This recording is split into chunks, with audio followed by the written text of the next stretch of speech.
Tell me about Harmon Wages Does It All. Tell me about that football game. That's a pleasant memory in my life.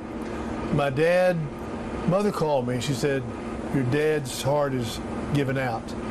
This game that he's coming to against the Saints, December 7th, Pearl Harbor Day, 1969, will be the last game the doctors will allow him to see. So Van Brocklin found out about this. Mother swears she didn't call him. I think she did. He knew that I'd be playing hard, so he built a game plan around me. Van Brocklin, known as an offensive genius, he is. So I called one for 88, ran one for 66, threw one for 17, a hat trick in the NFL, only 10 times in 103 years. And then my daddy comes up to me after the game, Tom, son or boy, I didn't know you could do that. Neither did Harmon. Tell me what you did with the game ball. Game ball is buried with my father under his right arm out at the Normandy Cemetery in Jacksonville. And I go out there and, sit and chat with him all the time whenever I'm in town. I have to because, where we are is where it all started, right here at Pine Grove Market. When you see what NFL players are making today, how much did you ever make as an NFL player? My big year was $38,000. Oh my! For a whole year, $38,000, and that's the year I got hurt. So I didn't get all the money because I got hurt. When you see the gargantuan salaries today, do you ask yourself you were born too soon? No, I'm happy with where I was born. In '46, I'm a war baby, and everything worked out fine. I'm happy. I'm not. I mean, of course, I'd like a lot more money. I'd like $38 million, but this was not to be. It was not the right time. Everything happens at a time, at a reason, for whatever. Tell me about playing at Lee, which is now Riverside. Yeah, I know. Lee High School, lucky me, war babies. So we dressed out almost 100 players. 100, that's a lot of players. And so a lot of teams did, except Landon, then small. Anyway, Lee had 100 players, and we had Virgil Dingman, who was a quarterback in college at Florida. He was also a gymnast. And Virgil had a game plan. Then he had assistant coaches, which made him what he was. Because anywhere I've been, high school, college, or pro, the assistant coaches make the head coach. Because the head coach picks out the assistant coaches. So it goes round robin. Mm-hmm. See? So we had good coaches. Good coaches. Dingman was a good coach. He was a player's coach. And he was a quarterback coach. Corky Rogers, Butch Noble, Jerry Stephenson, Lanier, who just passed. I mean, it's been the right word, plethora of quarterbacks at University of Lee. Then you went on to Florida. Yeah. And you played behind some guy named Spurrier. Yeah, I know. How'd that work out for you? Stephen Orr Spurrier. Well, to get ahead of myself, training camp for the Falcons, guess where it was? In Johnson City, Tennessee. Whoa. Home of Stephen Orr Spurrier. So here I am in training camp, trying out for the Falcons. And everybody said, oh, you're from Florida. Do you know Steve Spurrier? Yeah, I know Steve Spurrier. I warmed the bench behind him. So I said, yeah, I pushed him to greatness, So anyway, playing behind Steve was an honor. He won the Heisman Trophy, and I watched him work. He beat out Bob Greasy for the Heisman Trophy in the game, homecoming game, national TV.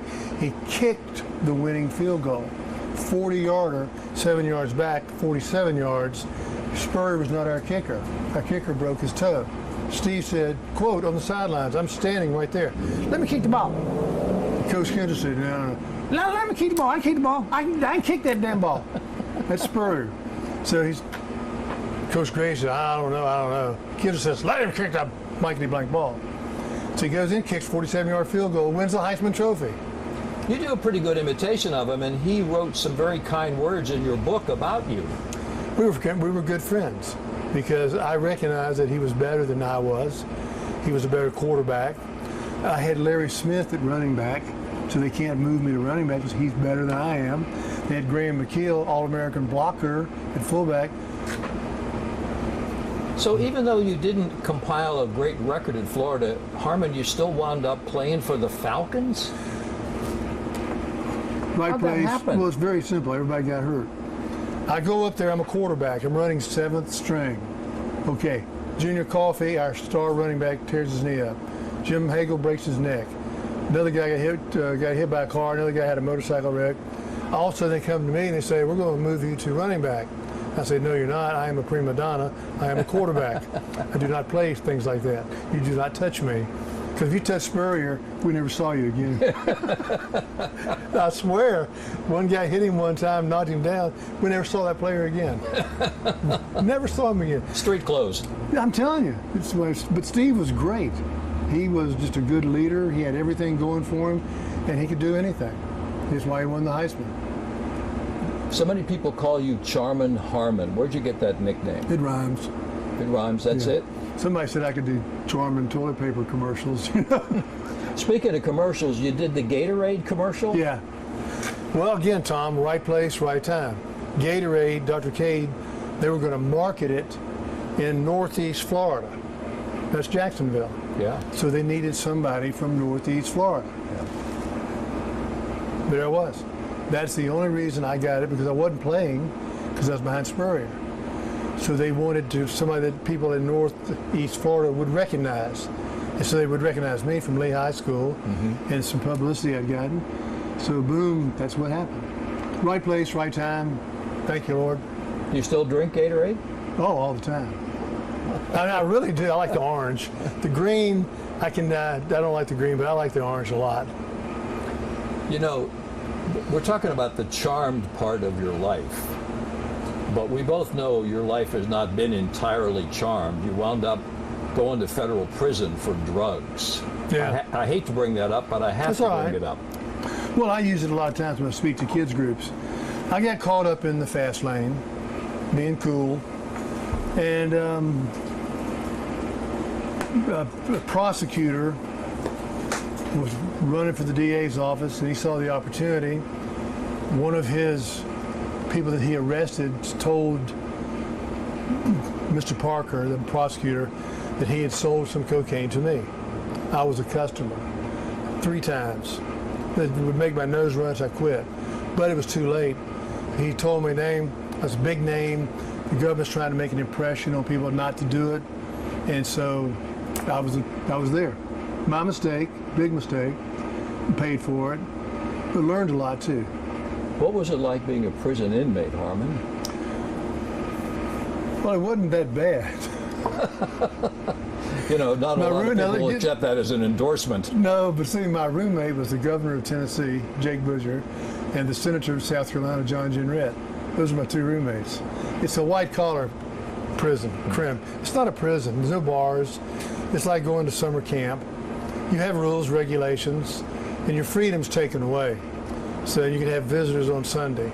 So you're there, but your freedom is taken away, Tom. Yeah. And then the publicity is not the best in the world either.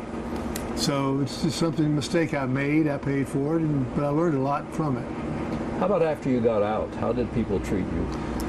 About 85, I've been asked this before, about 85% were very positive and understood. And then there was a few who felt like I had let them down, which I did. So it's something you have to deal with and learn from and never make the same mistake twice. You called this book Harmon Wages, the Butcher Boy. Why didn't you say Harmon Wages, the football player? Why the Butcher Boy? Well, the butcher's boy is because my daddy owned this store, Pine Grove Grocery at the time, now Pine Grove Market. And I'm a butcher's son because Dad was the butcher here. And we used to go down to Bay Street in Jacksonville with slaughterhouses and all that. And so seeing blood's never bothered me, and seeing broken things has never bothered me because I've been through all that with my dad. And so this was his store that he started because his brother Harmon, I named after my daddy's brother, had a grocery store in Columbus, Georgia. So that's how I got my name, and that's how Daddy said, well, Brother Harmon's doing pretty well, I'll try it here, neighborhood grocery. And you've got a good neighborhood here. You got Azalea, Park, you even got a creek down here behind us. That was my creek. One thing I'll say, Tom, I know it's not a part of it, every boy should have a creek. Every young boy should grow up, should have a creek. You see frogs who used to be tadpoles. Yeah. You see crayfish that get bigger and bigger. And you chase minnows. It's a runoff creek. But you learn a lot in the creek. Tell me about the letter you got in 2009 and what your reaction was to that you put in the book. The letter informing you that you were a dad. Oh, in fact, I just was speaking with my son earlier today. So Travis tells me he's my son. Naturally, I'm curious. And how old was Travis? And tell me how he found out that he was your son. His mother, the bio mother, told Travis on her deathbed that who he thought was his daddy was not, it was me. So Travis called me up, told me the situation, and he and I have become friends along with his 3 boys. And how old was Travis when he made this call? Was he a teenager? No, he was about 30. Yeah. Oh, so he was a grown man. Yeah, he was grown, but maybe 25 or 30. But he had 3 good boys, Tyler, Chase, and Eli. So you're an instant dad and an instant grandfather. Yeah. They don't put that on the shelf, instant coffee, instant granddaddy. Wow. I know. And we get along good. We get along fine. And so you're here to see one of your grandsons play football? Yeah. I am going tonight to see Tyler, quarterback, the JV, against for Fletcher. Then I'm going Saturday with Travis and Carly and the other 2 boys to Stetson to see Eli in their games. Stetson, he's number 42, plays defensive back. And he's quite an athlete. What you're retired, but what do you do with yourself? Well, I talk to Tom Wills occasionally. Well, other than that, Nah. it's a poor way to pass the No, time. I had fun. It took me 2.5, 3 years to write the book. I enjoyed that. And you really get into it. You're a journalist, you have to really think, and then suddenly something else comes up. Or no, that's not exactly the way it comes over. So you have to deal with your editor. And so Martha Cavanaugh Hunt from Jacksonville, English major, she's written books before. I talked with her, and she edited the book that Stan Autry wrote. And she did a wonderful job, and should get a lot of credit for it because she made the book sing. Wow. She did make it sing. Is it selling? Well, we sold a book in Australia, sold one in New Zealand. That's international, one book. But it's selling real good at Amazon.com, and then the bookstore here over in San Marco sold out in order to reorder. I can't think of the name of the place. That's where we had a couple of signings over there. Right. It was just doing real well, and I had fun. Do you have any advice for young athletes? What advice do you give your grandsons? Well, Eli's already got all the talent he needs, and Travis and I worked with Travis with throwing the ball. He's got a cannon, but Eli's a defensive back. Tyler and Chase are too young. Tyler's a quarterback for the JV. I'm gonna see him tonight. Yeah. And he's been moved up to the varsity. So then Chase is a free spirit. Don't know how to explain him. So what do you recommend to young athletes? Find a coach you believe in, because I was lucky enough to have Dingman, Harold Williams, another guy. And if you believe in your coach, you're okay. You got to find the coach you believe in. And those are the guys that really stick around, that last the longest time. Yeah. But you got to believe in it. And you got to work hard. You got to give up a few things.